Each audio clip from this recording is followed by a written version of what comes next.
হাওয়া কেমন, হাওয়া কেমন এই যে জিনিসটা প্রতিদিন সকালে আসি, তো গতকাল একটা ঘটনা ঘটলো। হাওয়া কেমন ওটাতে স্পষ্ট বোঝা যাচ্ছে রাজ্যের হাওয়া কেমন।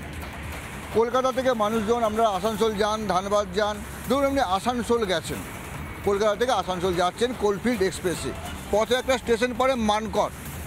মানকরের যে স্টেশনটা পড়ে সেই স্টেশনটা থেকে একটা হাওয়া কেমন, রাজ্যের হাওয়া কেমন স্পষ্ট বোঝা যাচ্ছে। মানকর থেকে একটু দূরে গিয়ে মানকর গ্রাম পঞ্চায়েত, সেখানে গ্রাম পঞ্চায়েতের যিনি মাথা তার নাম ডালিয়া লাহা, তার একটি ভিডিও ভাইরাল হয়েছে। সে ভিডিওটি দেখা যাচ্ছে, একজন ঠিকাদার এসছে, ঠিকাদার এসে বলছে এই রাস্তা করেছি আমি 5,000 টাকা, এর বেশি দিতে পারবো না, 2% কমিশন। তখন উনি একটা আলোচনা চলছে, দর কথাকথি চলছে, কথোপকথন চলছে, এই ভাইরাল ভিডিও সব দেখা যাচ্ছে। রিপাবলিক বাংলা এই ধরনের খবর সবার আগে করে দেয়, আমরাও করেছি। কিন্তু এখানে যেটা হাওয়া কেমন, রাজ্যের হাওয়াটা কোন দিকে, কীভাবে বইছে, কেমন হাওয়া বোঝা যাচ্ছে স্পষ্ট। মুখ্যমন্ত্রী মমতা বন্দ্যোপাধ্যায় যখন কথা বলেন, একটা অকপট সরল ক্যান্ডিড একটা কথোপকথন বলেন। আমি পঞ্চায়েত প্রধানকেও দেখলাম ঠিক একই ধরনের অকপট। তার কথার মধ্যে যেন বোঝা যাচ্ছে যে জল বয় সে কি একটু জল পাবে না।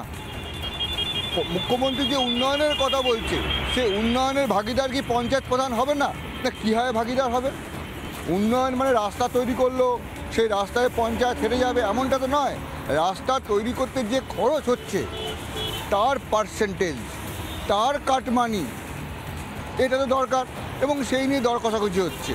পঞ্চায়েত প্রধান প্রান্তিক বিষয়, একটা গ্রাম পঞ্চায়েতের প্রধান কত টাকার কাজ হচ্ছে, সেখানে 5,000 না 20,000 এই নিয়ে দর কষাকষি হচ্ছে।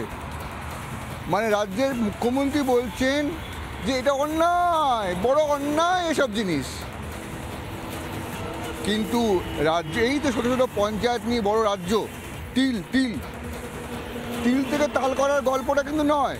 গল্পটা হচ্ছে প্রতিটা তিলে যদি এরকম করে দুর্নীতি ঢুকে যায়, প্রতিটা তিল যদি পোকাতে দষ্টিত হয়, মানে কীট যদি নষ্ট করে দেয়, তবে তালটাও তো হচ্ছে না, রাজ্যের গোটা উন্নয়ন তো থমকে যাবে। মানকরের যে ঘটনা, সে ঘটনায় স্পষ্ট দেখা যাচ্ছে প্রতিটা পঞ্চায়েতের সদস্য প্রত্যেকেই ওই চেয়ারটাতে বসার একটাই কারণ, কাটমানি। উপর দিকের নেতাদের দিকে আঙুল উঠছে, নিচুর দিকের নেতারাও আঙুলের বাইরে নয়।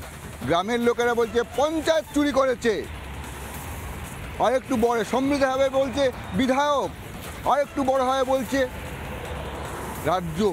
এইভাবে রাজ্যের উন্নয়নের যে চিত্র, খণ্ডচিত্র নয়, এটা খণ্ডচিত্র নয়, এটা সামগ্রিক চিত্রের অংশ। সেটা হচ্ছে মানকর গ্রাম পঞ্চায়েতের এই ভাইরাল ভিডিও। আজকের হাওয়া কেমন আমরা এটা স্পষ্ট করছি, আমরা বুঝতে পারছি এটাই রাজ্যের হাওয়া, এটাই রাজ্যের বর্তমান হাওয়া। নানা ধরনের কন্টেন্ট দেখার জন্য লাইক করুন, শেয়ার করুন আমাদের ফেসবুক পেজ, সাবস্ক্রাইব করুন আমাদের ইউটিউব চ্যানেল। পাশাপাশি অন্যান্য ব্রেকিং নিউজের জন্য অবশ্যই চোখ রাখুন রিপাবলিক বাংলায়।